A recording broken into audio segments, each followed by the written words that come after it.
Reconnaître et comprendre les violences au sein du couple, c'est dans Poussière, un podcast de Violence que faire. Ils voient tout, ils entendent tout, ils ressentent tout. Les enfants témoins des violences au sein du couple de leurs parents sont aussi considérés comme victimes, même lorsqu'ils ne sont pas présents au moment des faits. Comment grandit-on dans un quotidien où règne la violence ? Quelles peuvent être les conséquences à l'avenir ? Comment aide-t-on son enfant à grandir et s'épanouir après un tel vécu ? Où trouver de l'aide ? Philippe Bigler, thérapeute spécialiste des violences conjugales et familiales, nous donne des outils afin de mieux comprendre quel est l'impact sur ses enfants, déceler des signes de violence dans leur famille et les accompagner au mieux dans leur développement, que ce soit en tant que parents ou professionnels. Accompagné d'extraits de témoignages de 4 anciennes victimes de violences au sein de leur couple. Afin de préserver leur anonymat, certaines voix ont été modifiées.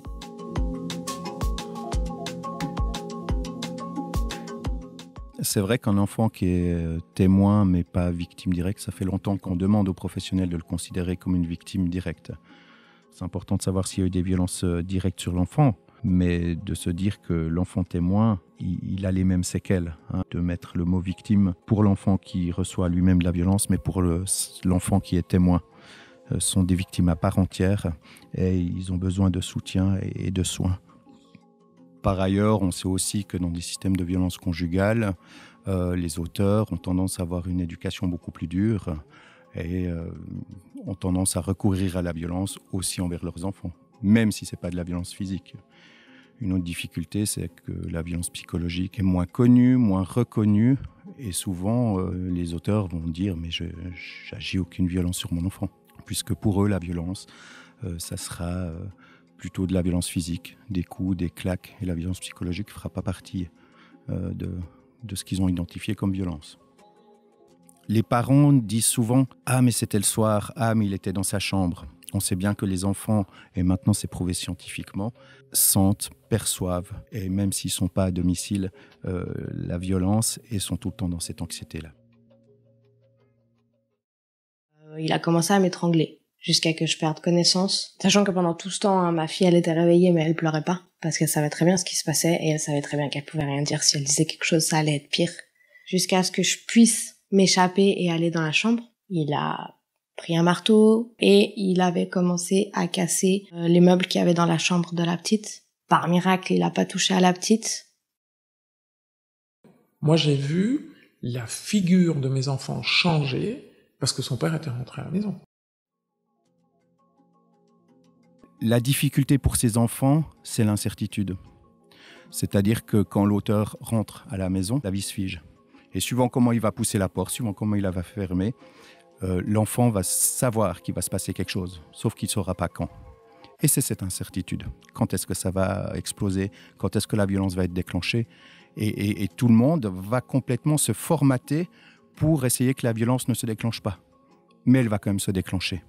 Et ça, il y a une forme d'incompréhension, alors chez les victimes, mais aussi chez les enfants, de dire « mais j'ai tout fait juste et la violence est quand même déclenchée ».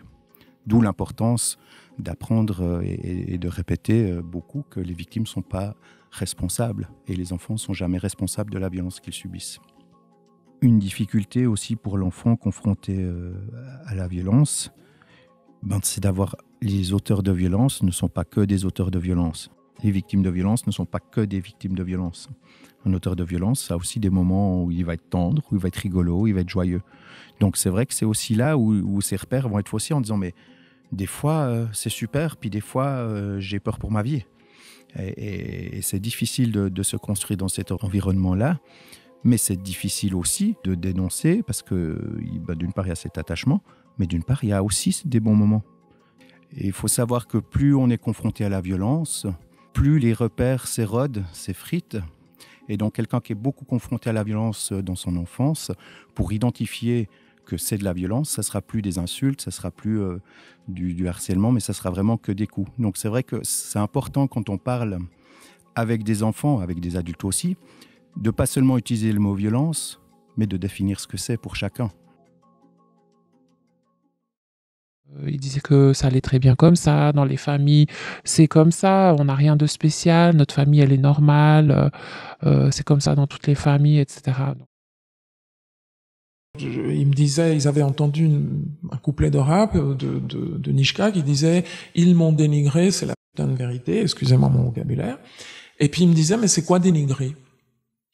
Et donc je dis, tu sais, c'est quand quelqu'un est vraiment méchant sans raison, il essaye de te rabaisser, il te dit des commentaires vraiment pour te faire du mal, même si c'est pas un insulte, mais tu vois, c'est une stratégie d'essayer d'amoindrir les autres pour te sentir toi mieux, quoi. Et le gamin qui me répond tac au tac, ah, comme papa fait avec toi? Et c'est là où j'ai pris la conscience de ce que j'étais en train d'essayer d'arranger, qui est inarrangeable. La violence, c'est d'abord un apprentissage. Donc la principale conséquence, c'est que l'enfant apprend que pour résoudre des problèmes, des conflits, on utilise la violence. Et avec un risque évidemment de reproduire par la suite dans sa vie d'adulte. La plupart des auteurs ou des victimes que j'ai rencontrées avaient été eux-mêmes victimes de violences dans leur enfance, même s'ils ne l'ont pas identifié. Une des conséquences aussi qu'on voit régulièrement, c'est par exemple lors de la séparation, les enfants vont avoir tendance, et plutôt les garçons, là, si l'auteur est un homme, ce qu'on voit dans la majorité des cas, à reproduire la violence sur la maman. Et ça, c'est des choses qu'on voit assez souvent. L'autre chose qui est extrêmement difficile, c'est ce qu'on appelle un peu le double bind, tous ces messages contradictoires. On va avoir un discours à la maison où l'enfant imagine que les parents s'aiment, mais il ne s'était pas imaginé que l'amour, ça ressemblait à ça. On va avoir un discours où à l'extérieur, on dit la violence, c'est interdit, tape pas tes petits camarades. Et à l'intérieur, on va dire non, c'est pas vraiment de la violence, ça a été du débordement. Donc la violence est constamment minimisée. Donc l'enfant ne sait plus, perd complètement ses repères. Pour revenir à des repères qui correspondent plus à la réalité de ce qui est violent ou pas, ça va passer soit par une séparation des parents, soit surtout par des amis, par des professionnels, par vraiment d'autres figures qui vont pouvoir faire confiance à l'enfant, et puis surtout une autre expérience de vie. Tu dis non, ça c'est pas bien. Ouais, mais ça vient d'arriver. Et ça arrive, non, mais c'est encore pas bien, hein. C'est vraiment pas ce que tu dois faire. Oui, mais lui, il fait. Non, puis les gros mots, non, ben lui, il a dit, mais c'est pas bien, mais, donc voilà. Donc c'est pas bien, mais lui, il continue. C'est les principes d'éducation. Moi, j'élève des garçons. Et comment je fais pour qu'aucun de mes garçons ne reproduise jamais ça? D'apprendre des petites choses, des petites phrases, en disant, oh, mais t'es nul. Enfin voilà, moi, je sais, mon fils, il me dit, maman, t'es nul. On se le dit facilement en tant qu'adulte. C'est tellement banal. Mais je pense qu'il faut essayer de réapprendre l'importance des mots. Mais je me rappelle d'une chose, c'est que je me suis souvent dit, je vais rester pour mes enfants. Et puis un beau jour, j'ai dit, je vais partir pour mes enfants. Parce que je leur donne une image, en fait, je suis en train de cautionner quelque chose. Je ne supporterai pas plus tard si mes enfants vivent ça. Donc c'est vraiment ça. Je suis restée pour mes enfants, puis je suis partie pour mes enfants. Je crois qu'un des moteurs principaux pour se mettre à l'abri et aller voir des professionnels, c'est vraiment le facteur de protection de son enfant et le fait de savoir que plus longtemps il vit dans un système de violence, plus il va être impacté et plus il risque de répéter cette violence, mais impacté psychologiquement, impacté scolairement, impacté avec ses amis. Donc c'est important aussi quand on a des jeunes qui passent à l'acte, ou des enfants, parce que ça commence petit, d'aller d'abord voir ce qui se passe au niveau des parents avant de simplement punir. Enfin, c'est important de comprendre la dynamique familiale.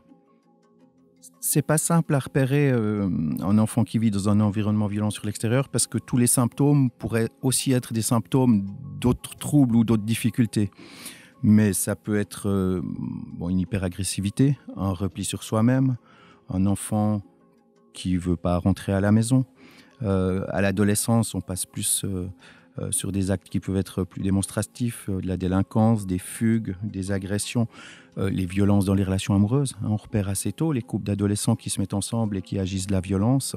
Ça, c'est vraiment un facteur qui doit mettre une lumière rouge aux professionnels. Chez les petits, on va plus avoir des retards de langage, de l'énurésie, de l'oncoprésie, l'anxiété de séparation. On sait qu'un enfant qui vit dans un système de violence, il est tout le temps anxieux, puisque quand il n'est pas à la maison, il ne voit pas ce qui se passe. Elle a vu une psy qui m'a dit très clairement qu'elle était en avance de plus de 6 mois sur le langage, sur le comportement, sur l'apprentissage. Mais côté émotionnel, elle est en retard. Elle sait pas gérer ses émotions, elle sait pas les contenir. Quand elle part en crise, c'est vraiment, elle peut rien contrôler. Elle va se faire du mal à elle-même, elle va hurler, elle va se mettre dans tous ses états. Bien sûr, c'est une accumulation de ces signes et des signes qui persistent. Et c'est vrai que c'est pour ça qu'il faut être prudent. Mais moi, j'invite toujours les professionnels à poser la question. Une autre chose qui me semble importante, c'est que si on se permet de poser la question, il faut savoir quoi faire de la réponse. On ne peut pas entrer dans un dévoilement de la violence de la part d'un enfant si on n'en fait rien. C'est évident qu'on va devoir convoquer les parents, surtout s'ils vont faire un signalement aux différents services de protection de la jeunesse. Mais c'est aussi possible, dans un premier temps, effectivement, de dire que l'enfant est en souffrance et de l'envoyer en thérapie, d'essayer d'avoir une aide pour lui pour un accès aux soins. Mais c'est important, effectivement, de dire à l'enfant que ça existe, de dire à l'enfant que c'est pas normal, de dire à l'enfant qu'il n'est pas responsable, que c'est pas de sa faute, et dire à l'enfant que si il arrive à nous confier ou à nous dire un petit bout, on va peut-être pouvoir agir un bout là-dessus, sans illusion non plus. Il faut faire attention à ce qu'on dit par rapport à la suite, parce qu'on ne maîtrise pas la suite. Parce que la suite, c'est d'autres professionnels qui l'apprennent. Donc, il faut aussi être très clair sur qu'est-ce que moi, à ma place, je peux faire. Et c'est important, quand on parle de violence conjugale, d'une part, de ne pas confondre conflit et violence, parce que les méthodes ne sont pas les mêmes. Certaines fois, convoquer les parents, les deux en même temps, c'est permettre à l'auteur de réagresser la victime, mais aussi certaines fois les enfants. Donc c'est important d'adapter l'intervention quand on est face à de la violence conjugale. Il faut se demander, quand on exige que les deux parents soient là, qu'est-ce qui va se passer pour l'un pour l'autre? Parce qu'on est là pendant le rendez-vous, on n'est pas là avant, on n'est pas là après. C'est important de pouvoir voir l'enfant seul, c'est important de pouvoir voir la victime seule, c'est très important de pouvoir voir aussi l'auteur seul. Les auteurs, les victimes et les enfants vont toujours minimiser ce qui se passe. Parce qu'il y en a qui ne veulent pas avoir de conséquences légales, il y en a qui veulent se protéger parce qu'elles ont peur. Et puis les enfants, ils ne vont pas accabler papa ou maman. Donc, ce qui est important de savoir, c'est que quand des enfants vont parler de violence, faut peut-être se dire qu'il y en a un peu plus que ce qu'ils racontent. Je pense qu'en tant que professionnel, quand on est face à ça, il faut aussi se permettre d'appeler des professionnels qui sont des spécialistes de la violence. Et il y a des gens, il y a des services spécialisés dans les violences conjugales, que ça soit dans tous les cantons. Et c'est important de les appeler, soit des services qui travaillent avec les victimes ou avec les auteurs, pour dire « j'ai cette situation, qu'est-ce que je fais ?» C'est primordial de nommer la loi. Ça paraît banal, mais souvent, on oublie de nommer la loi. Et ça donne un repère. Et ce n'est pas un jugement. On pose simplement ce qui est marqué dans le code pénal. La violence est interdite. C'est important de le rappeler aux enfants et ça légitime aussi clairement la nécessité d'une intervention et d'une brèche dans le secret familial quand il y a de la violence conjugale. J'ai eu un de mes gamins qui m'a dit, parce qu'il m'a demandé, mais vraiment maman, t'as appelé la police? J'ai dit oui. Et puis il m'a dit, mais enfin. Et c'est là où tu as le sang qui se gèle dans tes veines de dire « Mon Dieu, mais pourquoi j'ai pas appelé avant, mais pourquoi ?» Et c'était la 3e fois. Il faut dire aussi que quand on est en plein dans le schéma des violences et dans cette relation de couple, les capacités parentales, malheureusement, des deux parents s'amenuisent. Puisque pour l'auteur, le but, c'est de garder le contrôle sur la victime. Et pour la victime, ça sera de tout faire pour ne pas perdre. Ce qui fait que l'attention sur les enfants peut à certains moments disparaître un peu plus. C'est important de pouvoir, je pense, aussi verbaliser envers l'enfant après coup, si on sort de la violence, de pouvoir lui dire qu'on est désolé de ce qu'il a vécu, que ce n'était pas normal, de faire le maximum pour que ça change. Mais c'est important aussi de ne pas promettre trop tôt, parce qu'on sait bien que dans ce cycle de la violence, il y a souvent beaucoup d'allers-retours avant une vraie séparation. Et ça fait partie de ce processus-là. Je pense qu'une victime qui veut protéger ses enfants peut déjà prendre contact avec tous les services d'aide aux victimes des différents cantons. On peut passer aussi par des sites comme Violence Que Faire pour poser des questions. Souvent, après, s'il y a une séparation, on demande... alors moi, à nouveau, c'est une majorité de femmes qu'on rencontre et les statistiques le prouvent aussi. On demande à la maman d'aller chez la psychologue pour elle, psychothérapie, de faire suivre des thérapies aux enfants, des multiples thérapies, donc en plus d'honorer les rendez-vous, sans forcément de tenir compte de l'épuisement psychique. Et puis, souvent, quand on pose la question « Qu'est-ce que vous avez demandé à monsieur ?» Rien. Et là, pour moi, il y a vraiment quelque chose à rétablir. C'est important de remettre les responsabilités où elles sont. Je trouve aujourd'hui qu'on devrait peut-être être certaines fois plus exigeant sur les démarches que doivent faire les auteurs pour pouvoir voir leurs enfants dans un milieu qui n'est pas protégé. C'est évident tout le monde préfère que les enfants voient les deux parents. Moi, je pense que certaines fois, je préfère qu'ils ne voient pas les deux parents, ou alors qu'on me montre que les deux parents font ce qu'il faut pour prendre soin de leurs enfants. C'est pas parce qu'on aime ses enfants que ça donne tous les droits sur eux. Et c'est important que les professionnels, le système, expliquent ça aux enfants et mettent les gens au travail.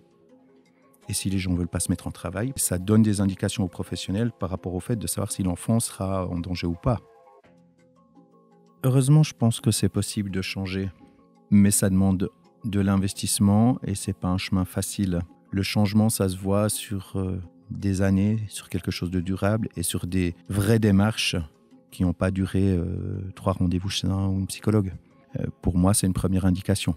Quelqu'un qui fait 3 séances et qui pense qu'il a déjà changé, je ferai très attention. Ça fera 3 ans qu'elle n'a pas vu son père.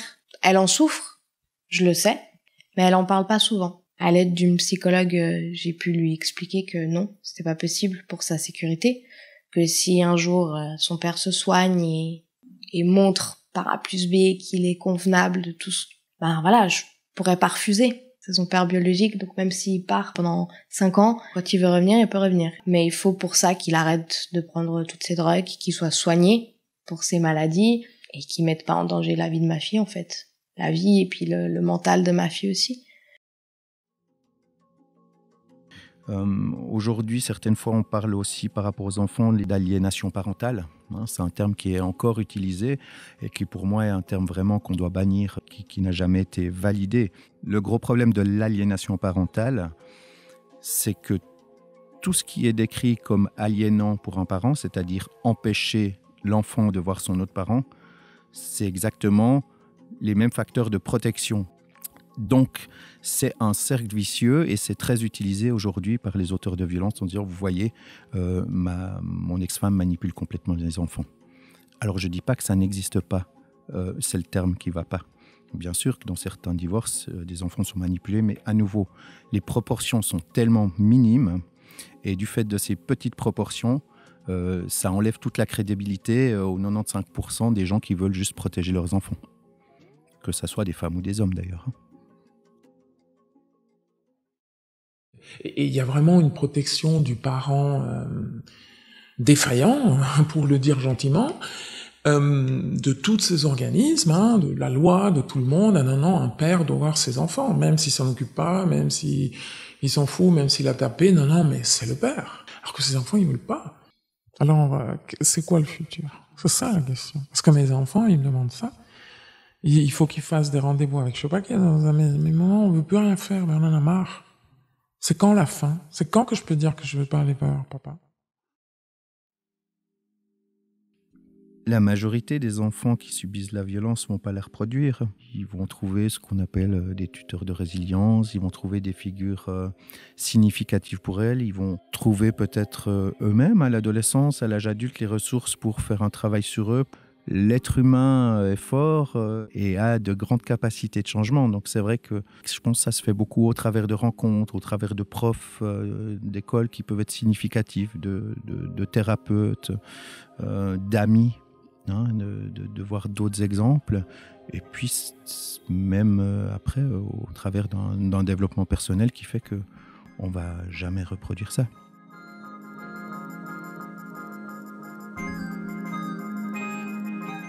Pour plus d'informations, ou si cet épisode vous interpelle quant à votre situation ou celle d'une personne de votre entourage, des professionnels répondent personnellement à vos questions anonymes sur violencequefaire.ch. Un podcast réalisé par Giulia Guglielmetti pour l'association Violence Que Faire, avec la musique Bloom de Pylone.